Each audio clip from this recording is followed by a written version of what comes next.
그가 전한 거룩한 복음의 끝입니다. 그때 예수님께서 제자들에게 이르셨다.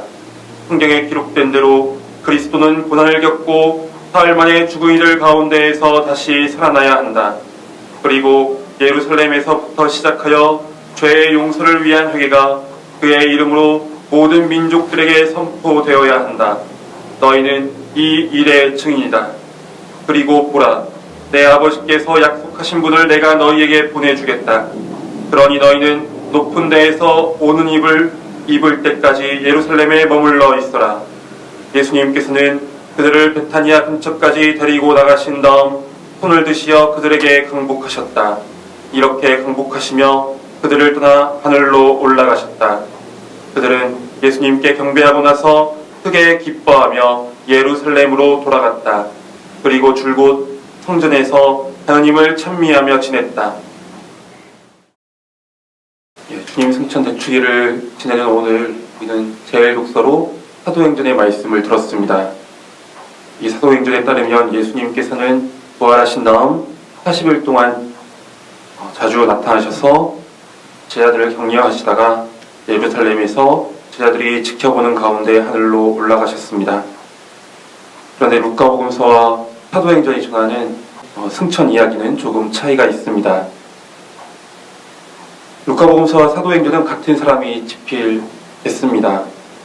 이 저자는 루카복음서에서 예수님의 삶에 대해서 기록했고 사도행전에서는 그분의 뒤를 이은 제자들의 활동에 대해 기록하고 있습니다. 이 두 문서가 모두 같은 저자의 기록인데도 불구하고 승천 이야기가 조금 차이가 납니다. 루카복음서에서는 예수님께서 부활하신 바로 그날 승천하셨고 그 장소는 예루살렘 근처 베타니아입니다. 그러나 사도행전에서는 예수님께서 부활하시고 40일이 지난 다음 예루살렘에서 승천하십니다. 루카복음서와 사도행전을 같은 저자가 쓴 것임에도 불구하고 승천을 서로 다르게 기록한 것은 여러 가지 이유가 있고 또 신학적인 의도가 있겠지만 예수님의 승천에 대한 세세한 사실을 아는 것이 그렇게 중요하지는 않기 때문일 것입니다. 예수님께서 승천하셨다는 말은 그분께서 제자들을 떠나 하느님에게로 가셨다는 것이죠. 중요한 것은 예수님께서 하늘에 오르셨고 부활하신 예수님께서는 제자들이 성령 안에 머물면서 당신이 하는 모든 일을 기억하고 선포하기를 바라셨다는 것입니다. 그리스도인은 예수님께서 하신 놀라운 기적 때문에 그분을 믿는 사람들이 아닙니다. 예수님께서 우리에게 원하시는 것은 초자연적인 기적을 보고 당신을 믿는 것이 아니라 당신의 지상 생활 전체를 통해 보여주신 아버지의 뜻을 읽고 믿고 실천하는 것입니다.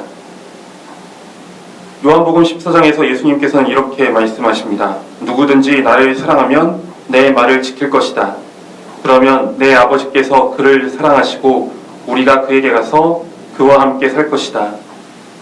이 말씀처럼 우리가 예수님의 말씀과 삶을 본받아서 그것을 실천할 때 부활하신 주님께서는 우리 안에 살아계시면서 머무르실 것입니다. 부활하신 예수님께서 승천하심으로써 우리는 언제 어디서나 그분과 함께 할 수 있고 그분 안에 머물 수 있게 되었습니다. 예수님의 삶을 받아들이고 실천하는 사람들 안에 부활하신 예수님께서는 살아계십니다. 예수님께서 당신의 전생애를 통해 헌신과 희생의 모범을 보여주셨듯이 우리가 우리 자신을 내세우지 않고 스스로를 낮추면서 하나님의 사랑과 자비를 실천할 때 부활하신 예수님께서는 우리 안에 머무르실 것입니다. 예수님께서는 성령 안에만 또는 이렇게 미사가 거행되고 있는 성전 안에만 계시는 분이 아니십니다. 주님의 모범을 따라 살면서 각자에게 주어진 십자가를 기꺼이 지고 살아가는 누구에게나 부활하신 예수님께서는 성령을 통해 함께 하십니다. 우리가 그렇게 살아가고 또 예수님께서 승천하시기 전에 분부하신 대로 우리가 그분의 일들에 대한 증인으로서 삶을 살아갈 때 부활하신 주님께서는 우리와 함께 머무르시고 큰 기쁨을 우리에게 주실 것입니다. 잠시 묵상하겠습니다.